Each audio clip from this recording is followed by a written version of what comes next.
Mister Singla, এখন এই মুহূর্তে সন্দেশখালীতে যেটা হচ্ছে, বাংলার সবচেয়ে মানে আমরা 100% সন্দেশখালীর নিউজে আছি।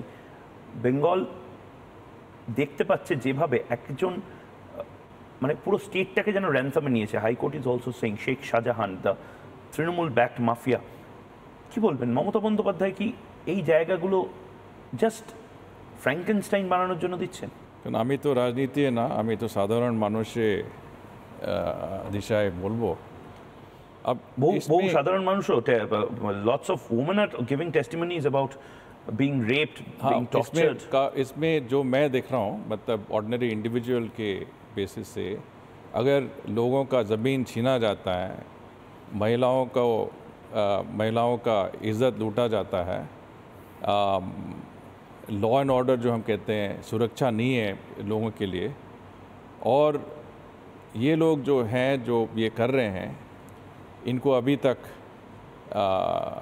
न्याय में या इंसाफ मतलब के लिए लाया नहीं है। तो ये सब मतलब सभी के लिए ये बहुत ही मतलब बड़ा कंसर्न है। और मुझे लगता है कि भारत में जो लोग भी देख रहे हैं, उनको ये चाहिए कि जो ये सब कर रहे हैं उनको मतलब एप्रीहेंड होना चाहिए, और जो लॉ एंड जस्टिस जो है या तो न्याय है, इन लोगों को मिलना चाहिए जो मतलब इसके विक्टिम्स हैं। और ऐसा काफ़ी कोई इंस्टेंसेस हैं, और ये नहीं होना चाहिए। आज का भारत में ये सब बिल्कुल नहीं होना चाहिए। স্যার, একটা জায়গা আমার বোঝার জন্য, যে এই যে গোটা পার্সপেক্টিভটা তৈরি হয়েছে, যেখানে ন্যাশনাল সিকিউরিটিটা খুব ইম্পর্টেন্ট নর্থ বেঙ্গলের জন্য। অনেকেই বলছেন নর্থ বেঙ্গলকে ইউনিয়ন টেরিটরি করে দেওয়া, বা একটা সেপারেট জায়গা যেখানে nation first, no compromise with intruders, যে টিম্বার স্মাগলার্স বা নার্কোটিক স্মাগলার্স। একটা বড় সংখ্যক পাকিস্তানি স্পাইও নর্থ বেঙ্গল বর্ডার্স থেকে ধরা পড়ছে। তো ডু ইউ থিঙ্ক দ্যাট উত্তরবঙ্গকে আলাদা একটা জায়গা তৈরি করাটা এখনই প্রয়োজন? देखिए, इस पे मैंने एक आर्टिकल भी लिखा था, हिंदुस्तान टाइम्स में ऑपेड पीस लिखा था, Siliguri crossroads of geography and history. अब अगर ये सिलीगुड़ी कॉरिडोर देखें और उत्तर बंगो रीजन देखें, तो इसमें मेरे ख्याल से भारत का मोस्ट स्ट्रेटेजिक एरिया है।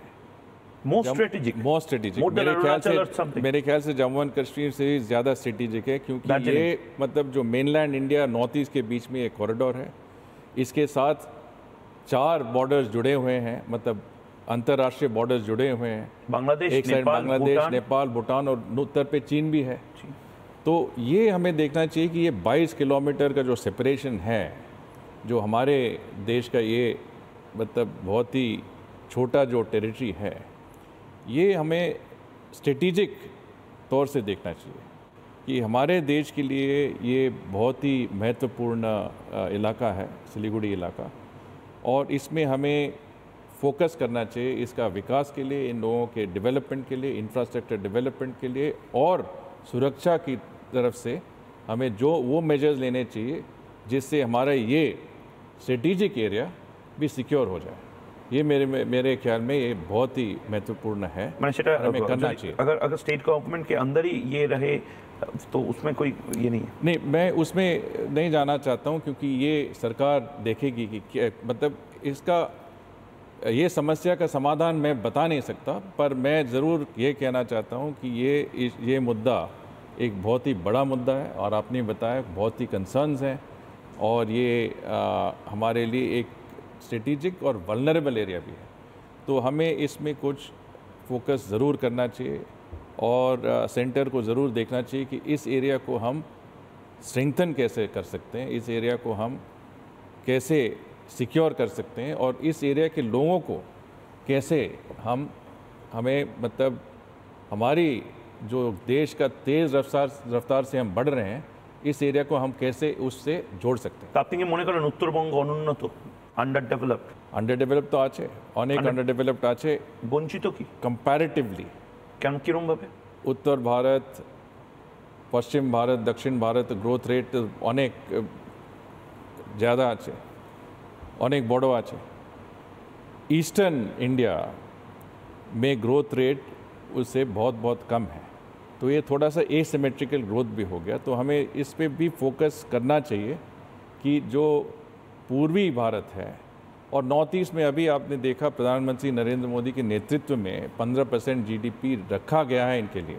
सिक्किम का डेवलपमेंट बहुत जल्दी है, तो इसमें पश्चिम बंगाल, झारखंड, बिहार रह गए हैं।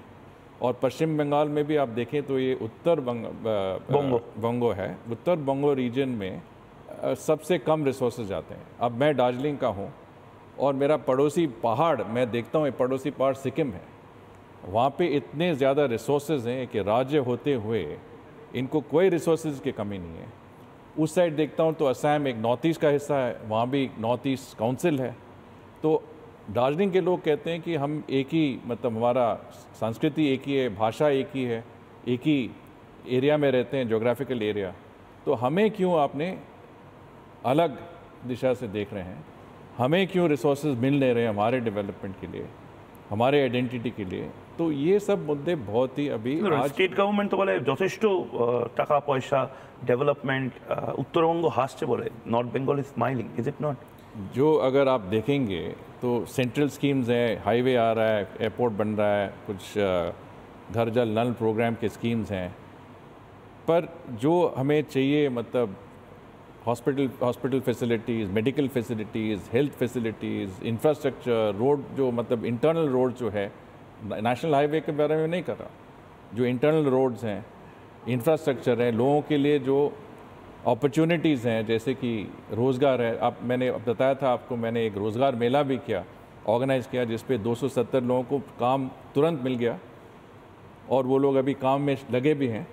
तो ये सब हमें क्रिएट करना चाहिए, इंडस्ट्री को बुलाना चाहिए। मतलब इंडस्ट्री आएंगे जब आपको इन्वेस्टमेंट कंड्यूसिव क्लाइमेट आप क्रिएट करेंगे, करेक्ट, तब ना आएंगे, न तो थोड़ी आएंगे ऐसा।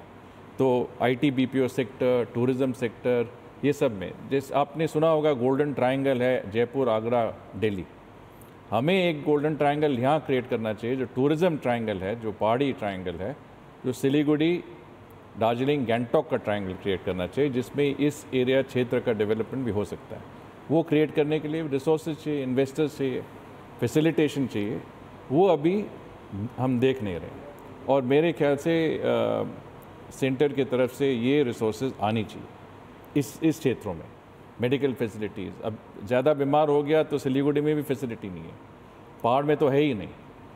तो ये सब लोगों को लगता है कि हम नेग्लेक्ट हो गए हैं और इस नेग्लेक्ट में हमें क्या कर सकते हैं, हमें कैसा, मतलब समाधान क्या है इसका, वो हमें देखना चाहिए।